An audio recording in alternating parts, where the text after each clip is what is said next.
ఇది నేనే మళ్ళీ మా శనిపీరు బసవరాజు అన్ని ఎంపీ గారు పెట్టింటే అప్లికేషన్కు తర్వాత చూద్దామన్నారు. ఇక వైజాగ్ వచ్చినప్పుడు మళ్ళీ ఇంక్లూడ్ కావాలని దాంట్లో నా సార్ నేను ముందే ఇస్తున్నాను ఆధార్ కార్డు తీసుకున్నాను ఏమో అది పంపించాను.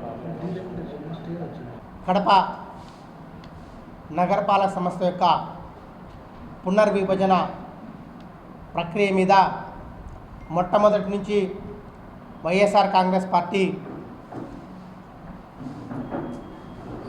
వాళ్ళు చేసిన పునర్విభజన మీద మేము కంప్లైంట్లు ఇవ్వడం జరుగుతుంది. ఏదైతే మొట్టమొదటిగా డీలిమిటేషన్ ప్రక్రియ ప్రారంభించాలని చెప్పేసి ప్రభుత్వం ఉత్తర్వులు జారీ చేసిన వెంటనే మాజీ మేయర్గా ఉన్నటువంటి నేను ఏదైతే వీళ్ళు ఈ ప్రక్రియ పునర్విభజన ప్రక్రియ ప్రభుత్వం ఇచ్చిన నిబంధనలు పూర్తిగా అవాస్తవంగా ఉన్నాయి. ఎందుకంటే వాళ్ళు ఇచ్చిన జీవోలనే 2011 సెన్సెస్ ప్రకారము పాపులేషన్ తీసుకుని వార్డులు డివిజన్ చేయాలని చెప్పేసి రాష్ట్రం మొత్తం ఇవ్వడం జరిగింది. ఆ రోజే మొట్టమొదటిసారిగా వైఎస్ఆర్ కాంగ్రెస్ పార్టీ తరఫున మేము చెప్పడం జరిగింది. ఏదైతే పునర్విభజన ప్రక్రియ మామూలుగా 10 సంవత్సరాలకు ఒకసారి వస్తుంది. ఎందుకంటే 10 సంవత్సరాలకు ఒకసారి సెన్సెస్ చేస్తారు. ఆ సెన్సెస్ వచ్చినప్పుడు ఆ సెన్సెస్ తర్వాత డీలిమిటేషన్ ప్రక్రియ జరిగే కార్యక్రమం జరుగుతుంది. కానీ 2021లో జరగాల్సిన సెన్సెస్ కరోనా వల్ల జరగలేదు. దాని తర్వాత 2011 సెన్సెస్ ప్రకారం ఆల్రెడీ 2019లో డీలిమిటేషన్ ప్రక్రియ చేపట్టి కడప నగరపాలక సంస్థకు 50 వార్డులు అయితేనేమి ఈ రాష్ట్రంలో ఉన్నటువన్నీ కూడా అదే ప్రక్రియ కొనసాగింది. కానీ ఎక్కడా కూడా కొత్త సెన్సెస్ రాకుండా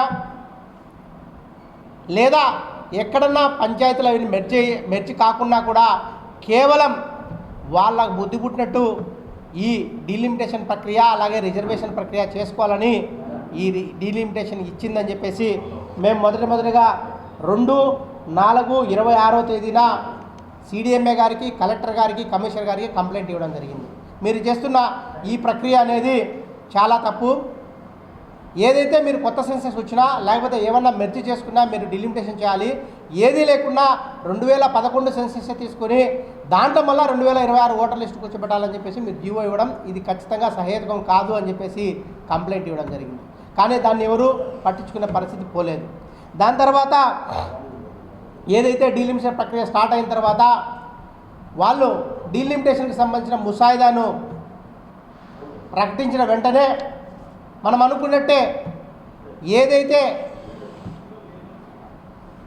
అధికార పార్టీ వాళ్ళు వాళ్ళకి చెప్పినారో వాళ్ళు పునర్విభజన ప్రక్రియ చేపట్టడం ఎక్కడా కూడా ప్రభుత్వ నిబంధనలకు అనుకూలంగా కాకుండా కనీసం వాళ్ళు డీలిమిటేషన్ ప్రక్రియ చేసినా కూడా ప్రభుత్వ నిబంధనల గైడ్లైన్స్ అనేది కొన్ని ఇచ్చింది. ఆ గైడ్లైన్స్ ఏవి కూడా పాటించకుండా డీలిమిటేషన్ ప్రక్రియ వాళ్ళు పూర్తి చేసినామని చెప్పేసి ముసాయిదా ఇవ్వడం జరిగింది. దాని మీద దాదాపుగా మన రాయలసీమలోనే ఎక్కడా రానటువంటి కంప్లైంట్లు కడప నగరపాలక సంస్థకు రావడం జరిగింది.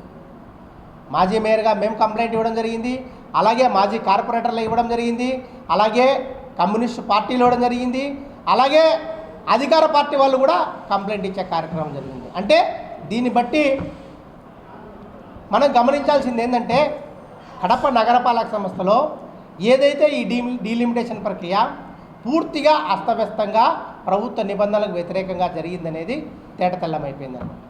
దీని మీద ఏవైతే అన్ని పార్టీల వాళ్ళు ఇంక్లూడింగ్ అధికార పార్టీతో కలిపి కూడా కంప్లైంట్లు ఇచ్చే కార్యక్రమం జరిగిందంటే ఖచ్చితంగా అక్కడ అధికారులు ఈ డీలిమిటేషన్ ప్రక్రియను ఎక్కడా సక్రమంగా చేయలేదని తెలిసిపోతుంది. ముఖ్యంగా మనందరి దృష్టికి వచ్చింది ఏంటంటే ఎక్కడైనా డీలిమిటేషన్ ప్రక్రియ ఒక మున్సిపల్ కార్పొరేషన్ పరిధిలో జరిగితే అక్కడ ఉన్నటువంటి టౌన్ ప్లానింగ్ సెక్షన్ పూర్తిగా అలాగే రెవెన్యూ సెక్షను వీళ్ళందరూ కూడా అనుసంధానంతో డీలిమిటేషన్ ప్రక్రియ జరుగుతుంది. ఎందుకంటే 3 పర్యాలు మేము కార్పొరేటర్గా ఉన్నాం కాబట్టి గతంలో 2 సార్లు పునర్విభజన జరిగినప్పుడు అదే ప్రక్రియ కొనసాగుతారు. ఫస్ట్ డీలిమిటేషన్ ప్రక్రియ వస్తానే అన్ని రాజకీయ పార్టీలను పిలిపించి అలాగే పత్రికలను పిలిపించి డీలిమిటేషన్ ప్రక్రియ ప్రారంభిస్తున్నాం. ఈ ప్రారంభించిన ప్రక్రియ ఏ విధంగా మేము చేస్తామని చెప్పేసి ఫస్ట్ ప్రైమరీగా అన్ని ఆల్ పార్టీ మీటింగ్స్ పత్రికా విలేకరుల మీటింగ్ పెట్టడం జరుగుతుంది. కానీ కడప నగరపాలక సంస్థలో ఎక్కడా కూడా అటువంటి చర్యలు చేపట్టలేదు. దాని తర్వాత కనీసం ముసాయిదా ప్రకటించేటప్పుడన్నా కూడా ఆల్ పార్టీస్ని పిలిపించి పత్రికా విలేకరుల సమక్షంలో వాళ్ళు ముసాయిదాని ఇచ్చే కార్యక్రమం చేస్తారు. కానీ కడప నగరపాలక సంస్థలో ఏం జరిగిందో మనందరం గమనించాం. ఎవ్వరికి కూడా రాత్రి 10-11 వరకు కూడా ఒక సంతకం లేని ఒక మ్యాప్ను, సంతకాలు లేని ఒక ఈ డీలిమిటేషన్ ప్రక్రియను మొదటి రోజు పంపించారు. రెండో రోజుకు మళ్ళా దాంట్లో కొన్ని మార్పులు చేర్పులు చేసి మళ్ళా పత్రికా ప్రకటన ఇవ్వడం జరిగింది. అంటే ఇవన్నీ చూస్తే అధికారులు పూర్తిగా ఈ డీలిమిటేషన్ ప్రక్రియలో తప్పుదో పెట్టారని చెప్పేసి దీన్ని బట్టే మనకు అర్థమవుతుంది. ఏదైతే కడప నగరపాలక సంస్థలో టౌన్ ప్లానింగ్ అధికారులు, రెవెన్యూ అధికారులు కలిసి చేయాల్సిన ఈ కార్యక్రమంలో ఎక్కడా కూడా ఏ అధికారి కూడా ఇన్వాల్వ్ చేయలేదు అని చెప్పేసి మాకు తెలిసిన సమాచారం. సిపి గారిని అడిగితే నన్ను దాంట్లో ఇన్వాల్వ్ చేయలేదు అంటుంది. టౌన్ టీపీబీ వాళ్ళని అడిగితే మాకు సంబంధం లేదు, మాకు తెలియదు అంటున్నారు. మళ్ళీ ఎవరు ఈ డీలిమిటేషన్ చేశారు? సెక్రటరీని అడిగితే సెక్రటేరియట్ వాళ్ళకి తెలియదు అంటున్నారు. రెవెన్యూ సెక్షన్ వాళ్ళు అడిగితే మాకు తెలియదు అంటున్నారు. అంటే అందరూ కలిసికట్టుగా చేయాల్సిన ఈ ప్రక్రియను ఒక్క అధికారికి మాత్రమే పెత్తనం కట్టినటువంటి ఎవరు ఆ అధికారికి పెత్తనం చెల్లించారు, ఏ విధంగా ఈ డీలిమిటేషన్ ప్రక్రియ చేశారు అని అనేక పార్టీ వాళ్ళు బహిరంగంగానే కార్పొరేషన్ దగ్గర కమిషనర్ గారిని అడగడం జరిగింది. కానీ లాస్ట్ ముసాయిదాల మటుకు సంతకాల్లో అందరూ పెట్టి సంతకాలు ఇవ్వడం జరుగుతుంది. కానీ మేము సిపి గారిని అడిగితే నాకు తెలియదండి, నాకు సంబంధం లేదు, నేను చేయలేదంటుంది. టీపీ బోర్డులు అడిగితే మాకు సంబంధం లేదంటున్నారు. అంటే సంబంధం లేనప్పుడు ఎందుకు మీరు సంతకాలు పెట్టి ఫైనల్గా ముసాయిదాలో ప్రకటించడం జరిగింది? దీన్ని చేపట్టిన అధికారి ఎవరు? ఇవన్నీ కూడా మేము రిటర్న్గా కంప్లైంట్ నగరపాలక సంస్థ కమిషనర్ గారికి ఇచ్చి జరగడం, కానీ దాని మీద ఎటువంటి చర్యలు జరగడం లేదు. దాంతో ఏదైతే మొట్టమొదటిగా నేను హైకోర్టులో ఈ డీలిమిటేషన్ ప్రక్రియ మీద ఏదైతే ఈ బౌండరీ చేంజ్ చేయడం కానీ అలాగే 2011 సెన్సెస్ తీసుకొని చేయడం కానీ తప్పని చెప్పేసి కోర్టులో ఫైల్ చేయడం జరిగింది. అప్పుడు ఏం చెప్పేసి కోర్టు ఏదైతే ఈ ప్రక్రియ ఇంకా చాలా రోజులు ఉంటుంది కాబట్టి ఆఫ్టర్ వెకేషన్ చేద్దామని చెప్పేసి ఆర్డర్ ఇవ్వడం జరిగింది.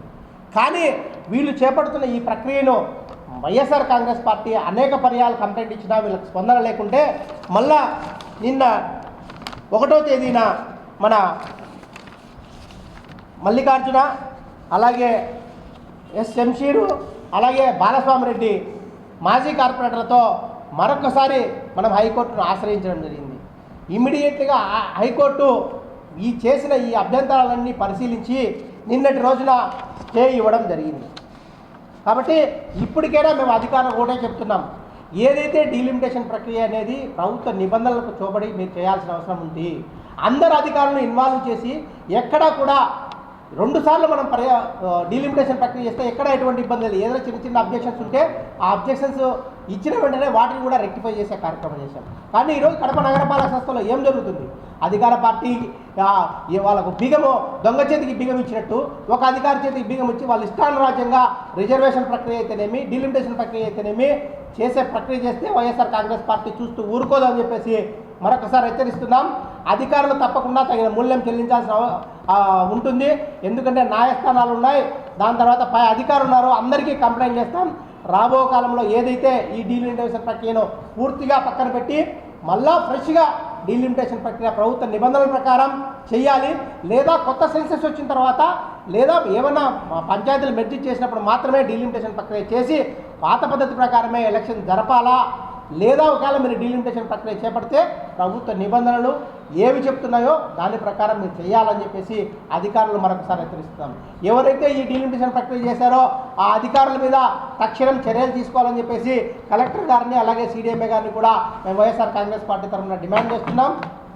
తప్పకుండా ప్రభుత్వ నిబంధనలు లోపడే మీరు అన్ని చర్యలు తీసుకోవాలని చెప్పేసి కూడా హెచ్చరించే జరుగుతుంది. ఎవరైతే ఈ అధికారి పునర్జీవన ప్రక్రియ చేపట్టారో ఆ అధికారి మీద గతంలో అనేక ఆరోపణలు వచ్చాయని చెప్పేసి ఆయన్ను పక్కన పెట్టడం జరిగింది.